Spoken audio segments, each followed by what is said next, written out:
Bon, il y a deux problèmes. Quand est-ce que nous sommes devenus minorité, puisque nous étions les premiers hommes les plus nombreux sur la Terre?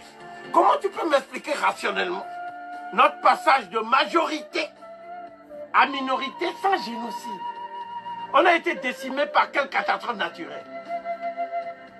Deuxième chose que nous demandons, c'est pourquoi les Blancs ont-ils mené à bien le projet de Vorster en Nouvelle-Zélande, en Australie, dans une certaine mesure en Nouvelle-Calédonie, en Tasmanie, dans toutes ces régions.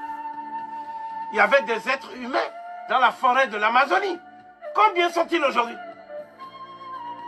Pourquoi ils ont réussi ce projet de Vorster et vous dites qu'en Afrique, les droits humains vont nous mettre à l'abri de ça?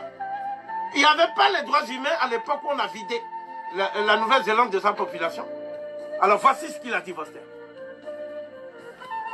Si vous nous demandez quel est l'objectif final de notre politique de séparation des races, c'est ça qu'on appelle l'apartheid, nous vous répondrons que notre principal objectif est d'obtenir une Afrique à jamais débarrassée des Africains.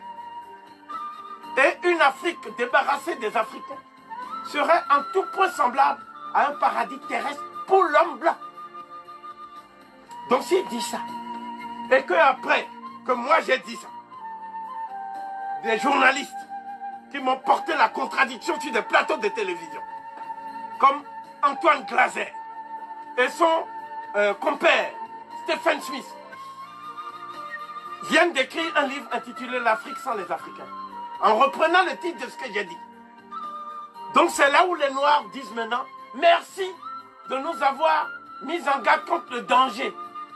Quand ce sont des Blancs, eux, ils ne font pas de paranoïa. Eux, ils font tout simplement lanceurs d'alerte humanitaire. Quand c'est Covid, la paranoïa est à son compte. Bon, j'assume.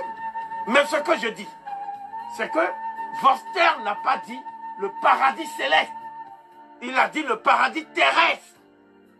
Donc pour lui, à tort ou à raison, l'Afrique c'est le paradis terrestre. Eh bien moi je dis, moi Kofi, que le paradis terrestre qu'est l'Afrique a un jardin de l'Éden qui s'appelle le Congo.